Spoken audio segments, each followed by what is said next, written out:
Bon, Kichiro Neko, quels sont tes pronostics, Dex? Si tu devais mettre une pièce, là, maintenant? C'est tellement compliqué. Je te le répète, hein, on a vraiment deux gameplays. Voilà. Bienvenue en enfer, mesdames et messieurs. On aura quand même un petit punish qui sera trouvé du côté de Nisteko parce que Kichiro aurait été un petit peu imprudent en essayant de chase l'adversaire sur cette plateforme, mais on fait pas ça hein, contre un Game & Watch. Clairement, on fait pas ça. Et résultat, on lui laisse absolument pas l'occasion de respirer sur cette phase d'avantage. Dans le smash qui est tenté, qui est très safe. Ça, sur les frames d'invincibilité, c'était le kill peut-être assuré vu comment il était chargé. Mais de base, le pronostic, c'est vraiment les deux vont devoir s'ignorer. Mais Kichiro, ça a pas l'air d'être le game plan. Et pour le moment, ça lui paye pas du tout. Il faudra peut-être jouer en format Troll Maggie. Ouais, là Kichiro il va devoir de toute façon, comme on l'a dit, ne pas forcer l'approche parce que c'est Game & Watch, ça va se faire choper. Mais juste, voilà, rester très patient, spin charge à fond dans son coin ou spin dash, en tout cas garder la phase de charge et essayer de le cancel, juste, voilà, de mix-up bien les approches. Et là Kichiro, bon, il arrive à bien rentrer quand même dans la garde de son adversaire, mettre pas mal de petits dégâts à gauche à droite. Ensuite, on voit qu'il y a de la pression sur le shield, on conteste pas et on s'en extrait. Ah par contre il se fait avoir par la petite douillasse. Non, pas nice, arrête. Si. Moi je trouve toujours que se faire punir par un buffer d'air dodge online c'est généralement assez génial. Non, bien évidemment, malheureusement, c'est un peu malheureux ici pour le joueur de Sonic qui se fait un petit peu balloter. Et c'est dommage parce que vraiment, il a des positionnements qui sont ultra on point. Alors par contre, ça la saucisse qui clank dans le down B, c'est quand même assez malheureux. Mais ouais, là, on a un petit peu du souci au niveau de son plan qui pourtant est cohérent. Hein. Toujours, Sonic, je vais au contact, je punis, l'adversaire est léger et je récupère mon revenge kill. Et ici, c'est terriblement bien exécuté. On a des placements qui sont très en point, d'autant plus que ça bloque grosso modo Neko surtout sur le jeu. Le seul problème c'est que si on veut atterrir sur des plateformes c'est généralement pas le bon plan, si ce n'est qu'on arrive à se rendre quand même bien évasif, c'est toute l'essence du personnage. Aïe, Neko maintenant qui a réussi quand même à garder un petit avantage avec ce backer un petit peu spécial en edgeguard. Et franchement l'avantage dans ce match-up ça va avoir une importance assez capitale puisque Neko, s'il a pas besoin d'approcher, mais sa vie est tellement belle, parce qu'en face on a un Kichiro qui commence à ralentir un petit peu le jeu en disant ok faut pas que je prenne trop de risques, faut que je réussisse à le choper sur des moments d'inattention à gauche à droite, mais c'est pas la chose la plus simple du monde à faire. Et Neko peut juste snowball sur cet avantage. Ouh le up chevalier, il va tout à fait passer, qui va être chopé par Kichiro. Est-ce que cette phase d'avantage peut l'amener à quelque chose? Ah pas vraiment. En tout cas, pour l'instant, il est en train de train le up smash. Hein. Il attend de récupérer le timing quand l'adversaire sera un poil imprudent sur une tentative de spin dash. Et pour l'instant, ça paye bien. Ouh, la tentative de tech ici qui a été prise à plusieurs reprises. Hein. Les deux se sont échangés la bourre là-dessus. Et on va trouver encore une fois les plateformes. Les plateformes pour Sonic, ça va malheureusement être extrêmement difficile. Hein, parce que derrière, si on trouve du Nair et on trouve du upper du côté de Neko qui les attend et qui est très on point là-dessus, puisqu'il sait qu'il doit se placer sur la plateforme quand l'adversaire tente d'agresser en étant deep. Regarde ça, hop, down B. On va peut-être récupérer ici le centre de stage, certes, mais pas pour longtemps. Et c'est ici très au point du côté du joueur de Game & Watch qui n'est pas encore tant en danger que ça pour l'instant sur les pourcentages. Non, pas tout à fait, hein, 76% vraiment. À part F-Smash de Sonic, voilà, il le tente en plus Kichiro. À part F-Smash de Sonic, il n'y a rien vraiment qui est dangereux. Alors que du côté de Game & Watch, même les bombes maintenant, les forward air vont commencer à être un danger. Avec full rage, Kichiro peut faire peur, mais pas encore tout à fait ça. Et pour le coup, ça va être capital hein, de prendre la stock. On l'a dit, l'avance est importante, mais l'avance de stock en particulier contre Sonic, c'est excellent. Et Neko avec cette chaise se met très bien dans sa game parce que Sonic, ça peut avoir des difficultés à tuer. Et s'il arrive à snowball sur son avantage, croyez-moi qu'il va être en excellente position ici, le joueur niçois.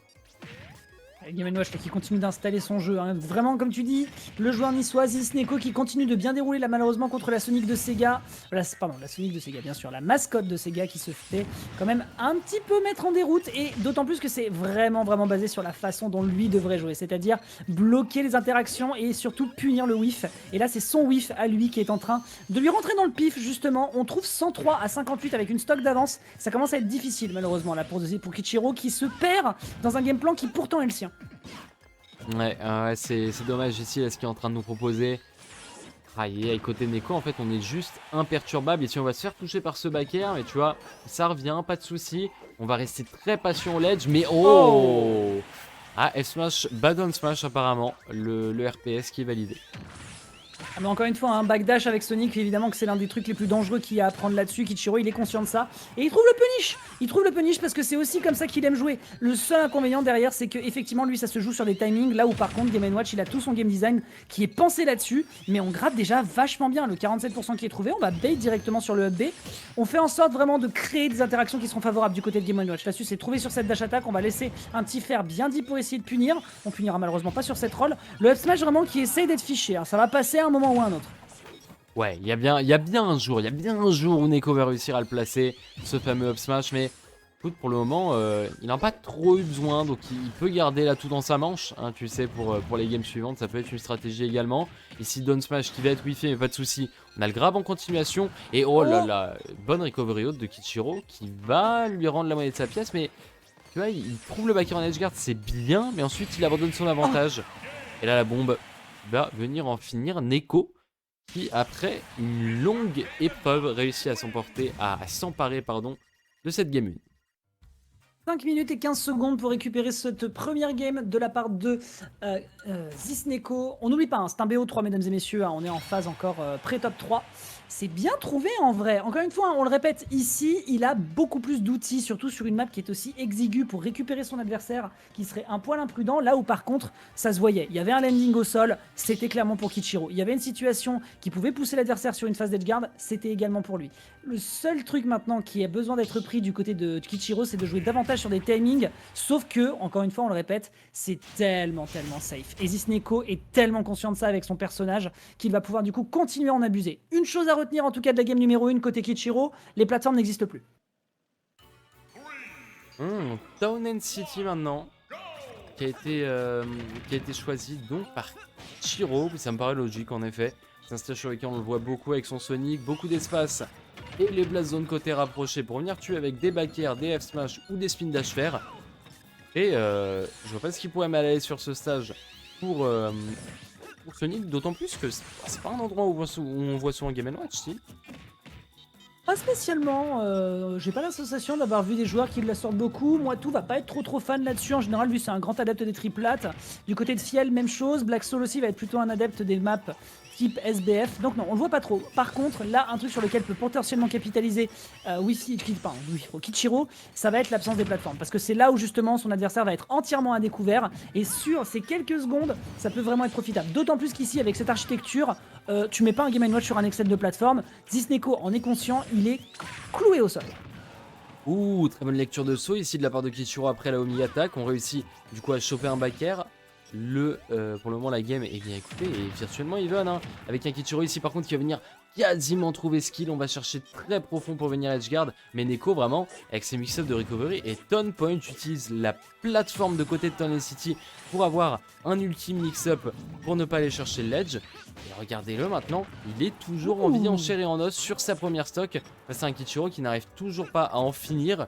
Et côté Neko, et bien écoutez, s'il y a un down smash qui part, c'est la fin des haricots.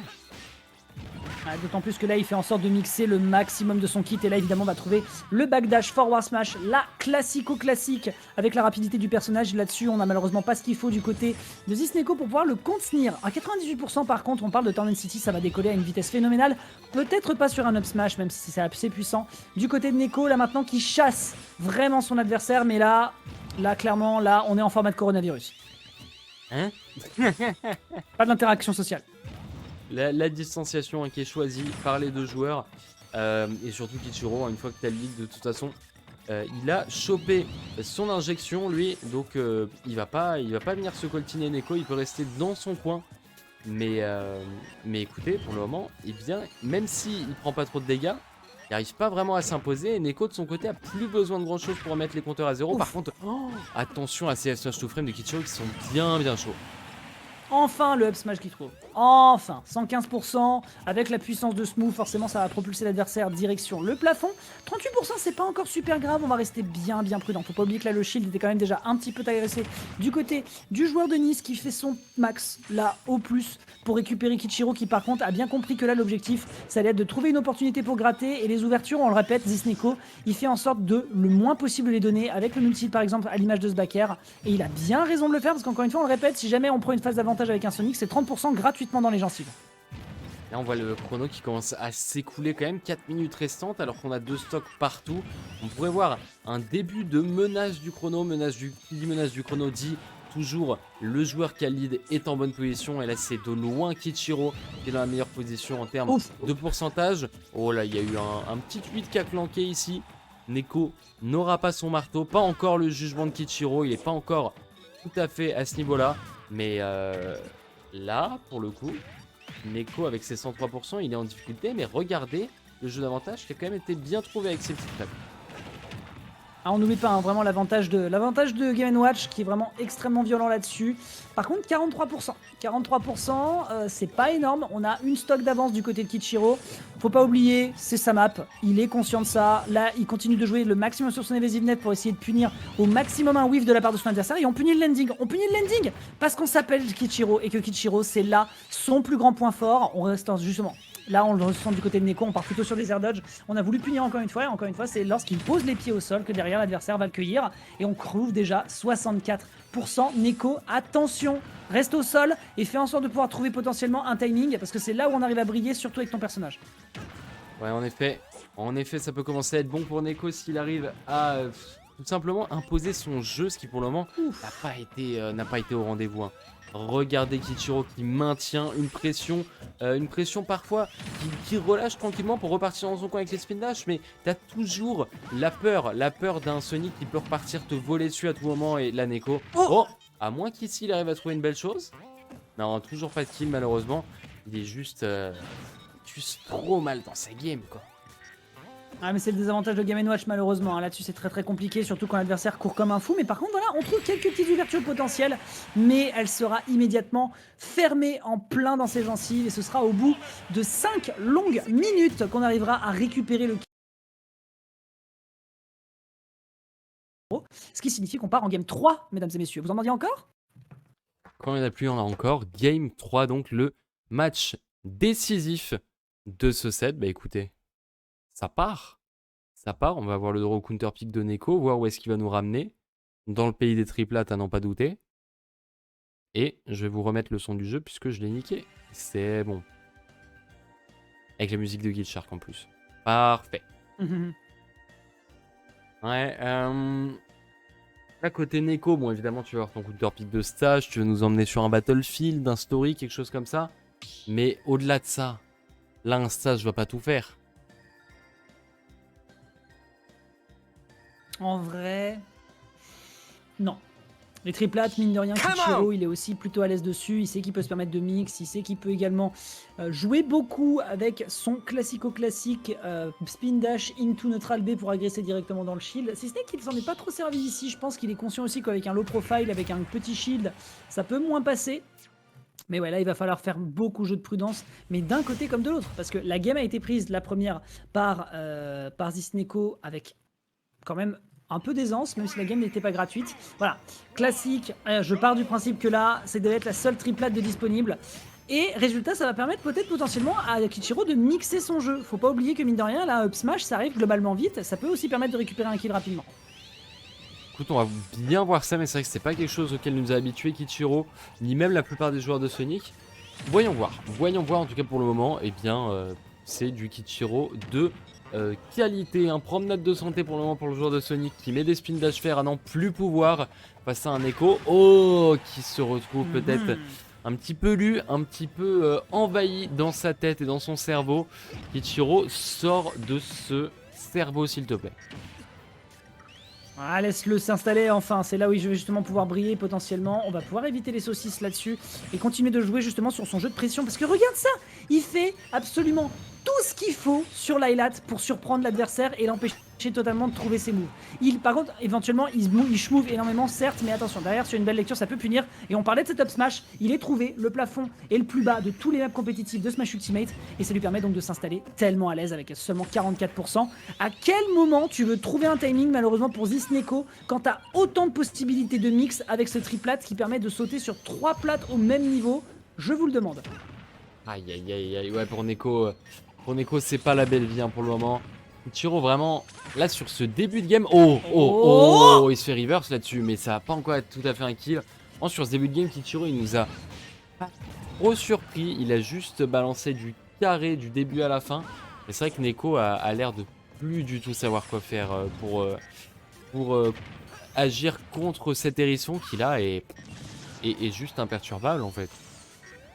c'est vraiment difficile pour lui, hein, parce que d'un côté, on a vraiment Neko qui fait son maximum pour essayer de rester dans un game plan qu'il veut, vraiment qui est le sien, c'est-à-dire je punis l'adversaire au maximum, je trouve des fers pour essayer de couvrir une petite distance, mais quand t'as en face un Kichiro qui le regarde et qui lui fait haha je devienne fou sur Lylat et qu'il va dans tous les sens possibles pour trouver un peu niche, justement parce que Zisneko de son côté essaye de mixer le plus possible ses options pour réussir à le récupérer, bah, l'addition elle est clairement salée. Et là, on sent vraiment de l'hypertension qui est en train de se dégager de ce Game & Watch. Aïe aïe aïe, il va falloir penser à prendre ses pilules. Malheureusement, pas de Docteur Mario à l'horizon. Neko qui va devoir se débrouiller toute seule. Les bombes ne réussissent pas à pénétrer malheureusement la défense de Kichiro. Parce que comme vous le savez, les bombes de Game & Watch, ça a beau avoir une belle tête, ça se fait contester par tout et n'importe quoi. Et malheureusement pour Neko, ouais, malheureusement pour trouver les kills, c'est pas encore ce qui va marcher. Là, il se retrouve bien profond offstage. Est-ce que Kichiro est capable de trouver ce kill neutre à l'air? Non, c'est pas encore fini. La stock d'avance se fait ressentir et ça pourrait bientôt être 2.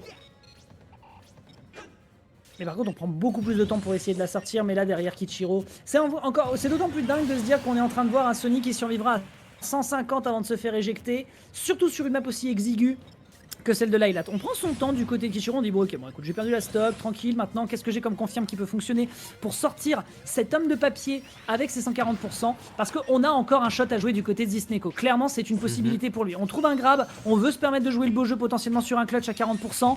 Derrière, c'est le side B et ça part sur un 9. Mais pour ça, il faut attraper l'adversaire et il court dans tous les sens. Ça va être du hit and run violent d'un côté comme de l'autre, et c'est pas encore 20% où on peut considérer qu'il y a de la rentabilité du côté de Zisneko sur son avant-dernière stock, on le rappelle.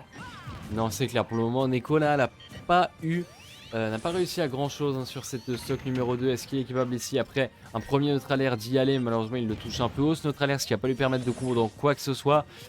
Kichiro toujours peut reprendre de l'air, hein. C'est vraiment tout ce qui compte pour lui pour le moment.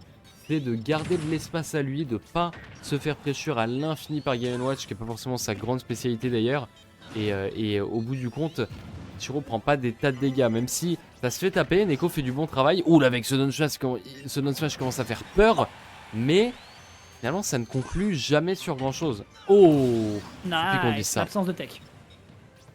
Absence de tech, il y a encore quelque chose à jouer justement ici de son côté puisqu'on reprend l'avantage. Et reprendre l'avantage quand on s'appelle Game & Watch, Zisneko, il sait ce que ça veut dire. On parle quand même de l'un des Game & Watch les plus violents de France et il ne manque plus qu'une chose pour lui, c'est justement réussir à gratter l'adversaire qui se veut un tout petit peu trop dans le contact. Et peut-être qu'on perd un peu patience du côté de Kichiro parce que effectivement quand il a sa phase d'avantage, il est on point. Par contre derrière, quand il voit qu'il est sous pressure, surtout lorsqu'il est en phase de corner, il commence à parler toutes les langues du monde, mais clairement pas la langue de la Green Hill Zone. Et c'est un bon backer qui est trouvé là-dessus.